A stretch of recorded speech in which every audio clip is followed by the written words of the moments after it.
Welcome to The Explainer. Today, we're digging into one of the biggest infrastructure booms of our lifetime. We're talking about the tidal wave of investment pouring into a totally new kind of facility, the AI data center. Okay, let's just get this out of the way right up front because it's a huge misconception. If you're thinking about these new facilities as just fancy buildings, a real estate play, you're thinking about it all wrong. The old rules, they just don't apply here. And this slide right here, this is where we flip the script. We are moving fundamentally from a real estate model that we measure in cost per square foot to an industrial power conversion model. The new game is all about power, and it's measured in cost per megawatt. These aren't just buildings anymore. They're highly specialized factories built for one thing: computation.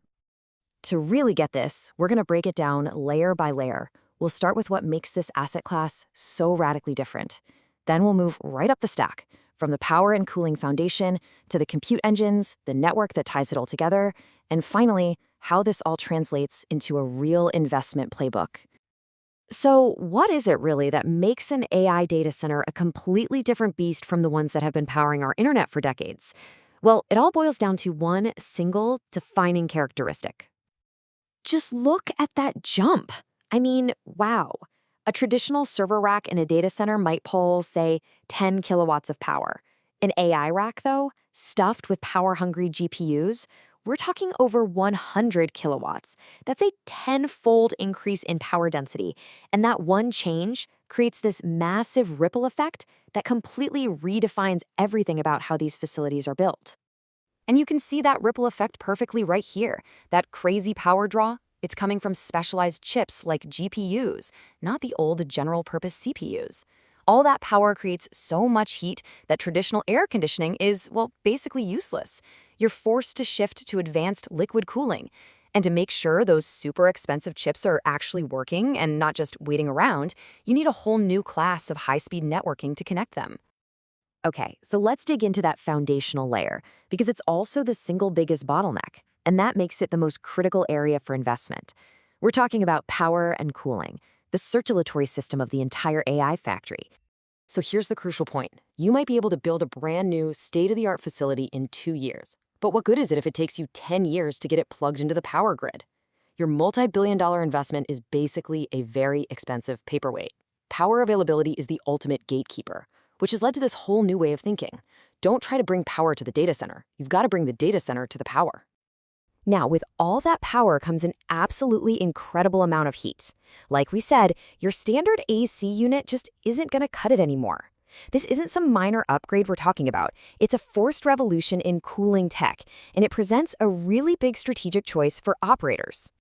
The choice here is really a strategic bet on where the future is headed. You've got direct-to-chip cooling, or DLC.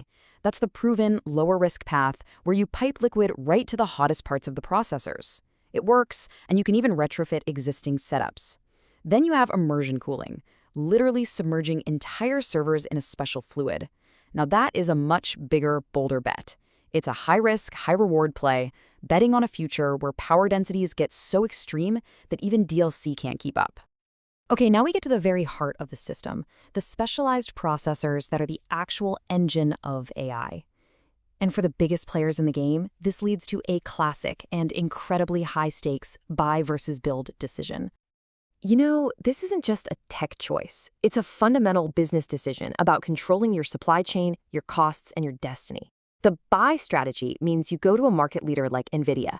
You get amazing performance and access to their incredible software platform, but you pay a hefty premium and you're pretty dependent on one supplier. The build strategy, which you see from giants like Google, is where you design your own custom chips. You get insane efficiency for your specific needs, but it costs billions in R&D and locks you into your own ecosystem. So why would anyone spend all that money to build their own chips? Well, this quote right here just nails it. Training a giant AI model costs a fortune for sure, but it's a one-time thing. Running that model day after day to answer billions of user questions, that's called the inference phase, is a continuous, massive operational cost. And over time, that running cost is going to be way, way bigger than the initial training cost. So that reality creates a huge incentive to build your own hardware that's hyper-optimized for efficiency. All right, so you've spent a fortune on these incredibly powerful compute engines, but they're totally useless unless they can all talk to each other instantly, as if they were one single giant brain. That's the job of the network fabric. It's the system's high-speed nervous system. And this is so important.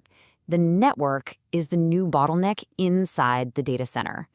See, for AI training, thousands of these processors have to be constantly sharing massive chunks of data. Any delay, even a microsecond, means your most expensive assets, those multi-million-dollar accelerators, are literally just sitting there, twiddling their thumbs, waiting for data. And that just destroys your return on investment.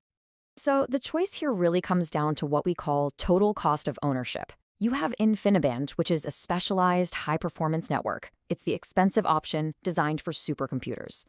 But its crazy low latency might be worth the cost if it means you're maximizing every last drop of performance from a billion-dollar GPU cluster. For smaller setups or for less intense work, a souped-up version of standard Ethernet offers a much better price-to-performance ratio. It's all about matching the network to the value of the computers it's connecting. So let's pull all of this together. How do you actually form a clear investment strategy around this? Well, the smartest way to tackle this complex world is with a disciplined, three-tiered portfolio. A disciplined approach means you're balancing your bets.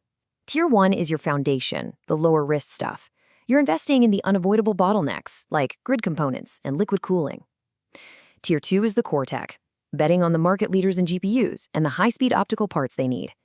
And then, Tier 3.